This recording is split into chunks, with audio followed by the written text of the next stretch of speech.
Berangsur tenang. Bab 71. Tompel berambut. Kembali POV Ata.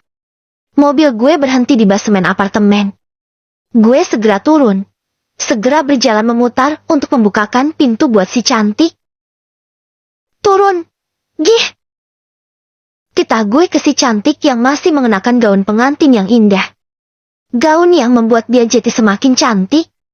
Tadi setelah acara resepsi pernikahan, gue cepat-cepat pulang. Karena gue udah kebelet banget pengen tuklik-tuklikan sama si cantik. Gue udah kangen banget ngasah keris gue di anunya si cantik. Gendong! Ucap si cantik dengan suara dibuat manja kayak kucing kecepit. Anjir, gendong! Lo kan punya kaki.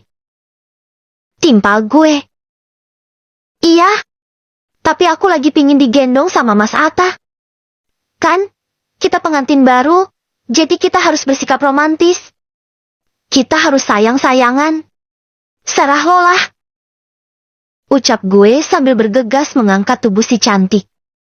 Menggendong dia dengan gaya bridal style. Anjir, berat banget sih. Lo. Rutuk gue sambil berjalan menuju ke lift. Habis tadi semua makanan di pesta aku lahap semua. Mas. Termasuk piring dan perkakasnya. Hehehe. Dia terkekeh masih sambil berada di gendongan gue. Ting. Lift terbuka. Gue hampir masuk ke dalam. Rupanya di dalam lift sudah ada seseorang. Dia pun langsung melihat ke arah gue yang tengah gendong si cantik. Dia kelihatannya heran dengan pemandangan tersebut. Gue sebenarnya malu. Tapi bodoh amatlah. Gue segera masuk ke dalam. Lift pun bergerak naik. Begitu sampai di lantai di mana tempat tinggal gue berada, lift terbuka. Gue cepat-cepat keluar. Cepat-cepat berjalan menuju ke unit apartemen gue. Pencet password pintunya. Gih. Tangan gue kan lagi gendong loh. Jadi nggak bisa pencet sendiri. Perintah gue ke si cantik setelah sampai di depan pintu. Passwordnya berapa? Mas. 050.698. Oke. Tapi ngomong-ngomong, itu tanggal lahirnya Mas Atta ya? Bukan. Terus? Tanggal lahir istrinya tetangga. Klek. Si cantik tampak tertegun. Kok pakai tanggal lahir istrinya tetangga? Mas. Kok nggak pakai tanggal lahirnya Mas Atta aja? Atau nggak tanggal lahirnya aku? Atau orang yang spesial di hidup Mas Atta? Tanyanya. Ya, biar nggak gampang ketebak. Kan, udah biasa kalau orang pakai tanggal lahir sendiri. Atau tanggal lahir orang yang spesial. Iya juga ya, Mas. Si cantik setuju dengan pendapat gue. Cekrek. Pintu pun terbuka. Gue segera gendong si cantik masuk ke dalam. Gue membawa dia ke atas sofa yang bertengger di ruang tamu. Gue rebahin tubuh dia di tempat tersebut. Kita tuklik-tukliknya sekarang? Atau lo mau istirahat dulu? Tanya gue. Setidaknya gue harus minta pendapat dia dulu. Gue kan gak suka memaksakan kehendak. Let's go. Sekarang aja, Mas. Soalnya anuku udah anu banget. Udah gak sabar pengen dianuin pakai anunya Mas Atta. Kayaknya anunya mantap. Aku kan jadi anu. Ucapnya, yang rupanya lebih bernempatsu ketimbang gue. Karena tiba-tiba aja dia geret tubuh gue. Gue pun jadi refleks jatuh ke arah dia. Jadi jatuh menindih tubuh dia. Kita pun saling berciuman. Ciuman yang menggebu-gebu. Berguling-guling, juga sambil uyel-uyelan. Tetapi tiba-tiba aja. Ting, tong, krut. Suara bel pintu berbunyi.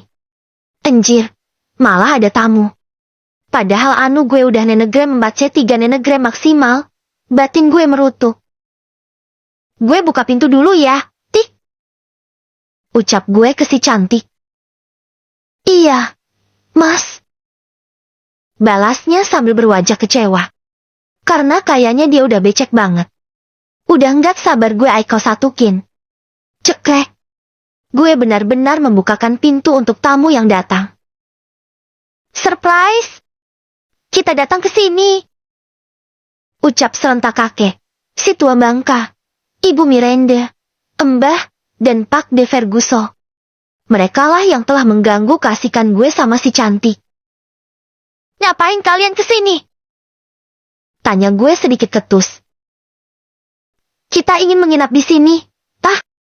Apa? Menginap? Gue terkejut dengan jawaban mereka. Iya, menginap.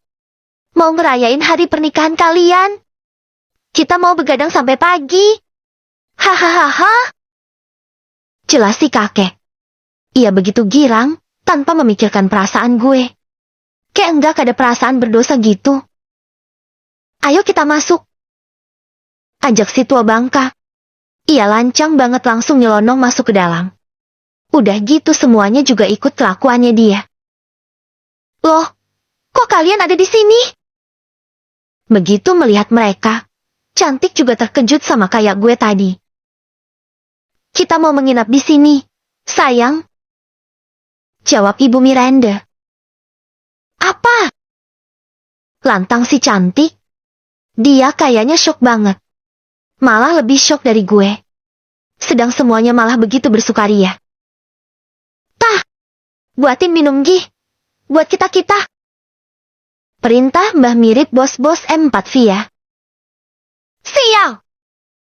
Rutuk gue pelan. Mbah mau minum apa? Tanya gue. Kawa-kawa kalau ada. Atau kalau nggak ada, anggur cap orang tua juga oke. Enjir! Emangnya Mbah mau ngeliat remedem asik? Ingat umur.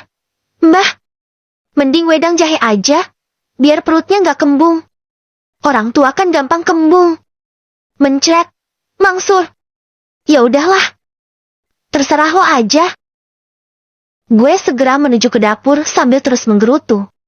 Gue bergegas buatkan minuman untuk mereka. Sesekali terlintas ide buat nyerempat cunin mereka semua. Tapi kemudian gue ingat, gue kan pemeran utama di sini. Jadi gue nggak boleh jadi orang jahat di cerita ini. Setelah selesai membuatkan minuman, gue kembali ke hadapan mereka. Kali ini mereka sudah tampak bersantai berkumpul di ruang tengah. Nih, minumannya. Gue letakkan minuman-minuman tersebut di atas meja. Ayo, Tah, ikut duduk di sini. Kita ngobrol-ngobrol sampai pagi. Perintah kakek. Gue terpaksa patuh. Gue segera ikut duduk bersama mereka. Duduk tepat di samping cantik. Kita benar-benar mengobrol banyak hal. Mereka pada saling bercanda dan tertawa-tawa. Beda banget sama ekspresi wajah gue yang malah terlihat suram. Gimana enggak? Gue kan lagi sekuat tenaga menahan kon 4K. B4 ngesat. Si cantik tampak duduk nggak tenang. Bokongnya berkali-kali goyang-goyang nggak jelas. Dia berkelakuan mirip banget kayak orang yang lagi ambeien. Lo kenapa? Bisik gue ke telinga dia. Anuku udah gatel banget, Mas. Pengen digaruk sama anunya Mas Atta. Anjir. Forno sekali, batin gue. Ternyata dia lebih forno dari gue. Sama. Anuku juga udah gak sabar ngegesek anunya loh. Balas gue. Juga dengan kalimat kefornoan. Jadi gimana dong, Mas? Aku udah pingin banget anu-anuan. Gue berusaha berpikir. Lalu tiba-tiba saja. Brak. Gue beranjak berdiri. Maaf. Kek, Pa, Ma, Mbah, Pak De. Atta sama cantik udah ngantuk banget. Kita mau duluan tidur. Lantang gue.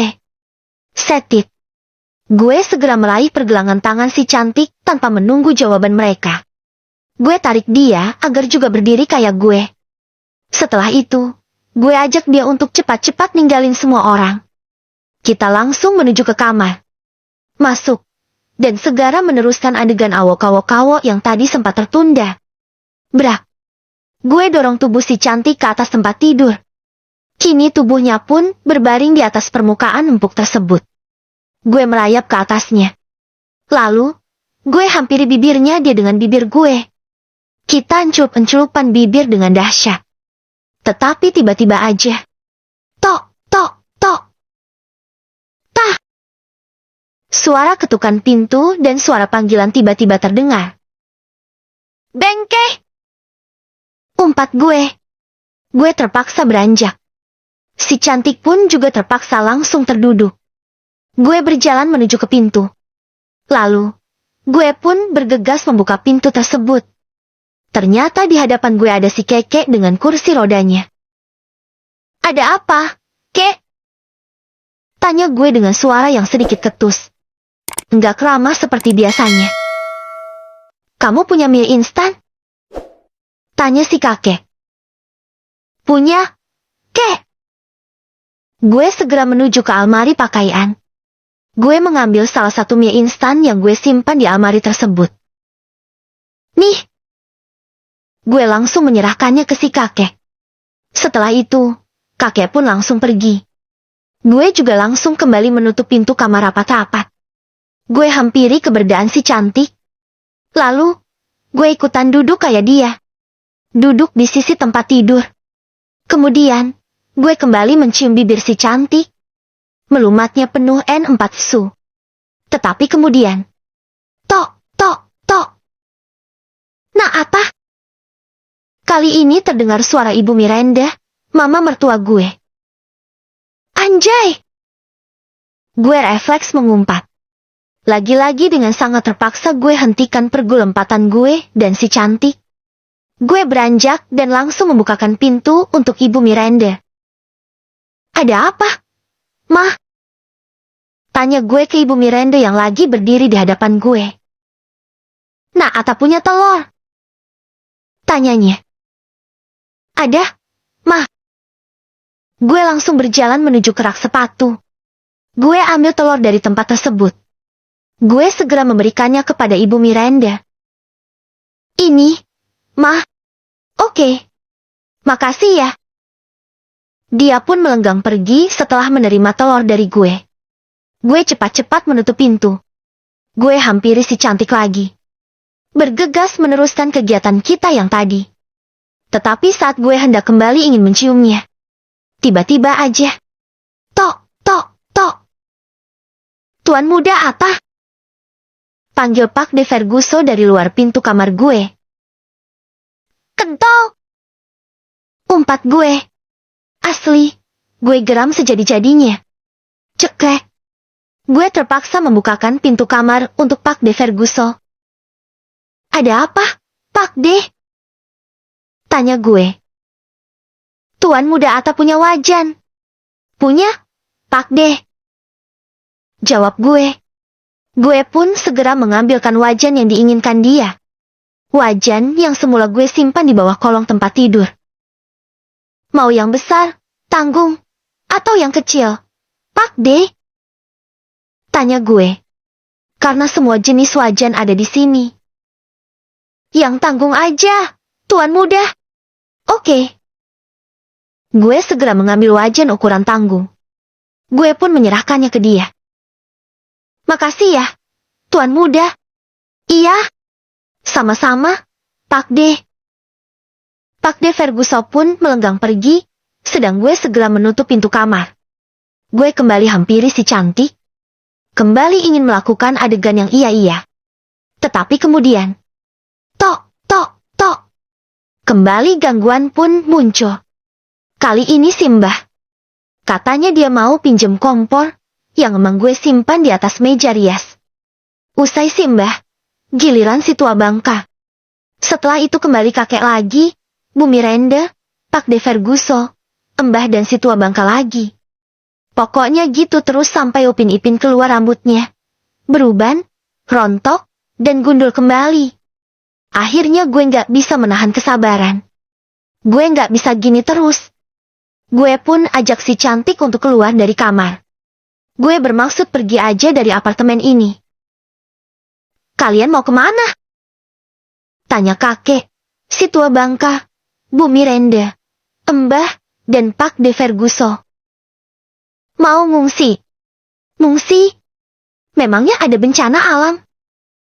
Tanya si kakek. Ya, ada gempa bumi, banjir bandang, sama gunung meletus. Jawab gue asal. Ya sudah, kita ikut mengungsi kamu aja. Ucap serentak mereka. Kalian mau ikut? Gue cempat ki kalian semua. Jawab gue ketus. Setelah itu, gue pun benar-benar melenggang pergi dari hadapan mereka. Gue dan si cantik masuk ke dalam sebuah hotel berbintang.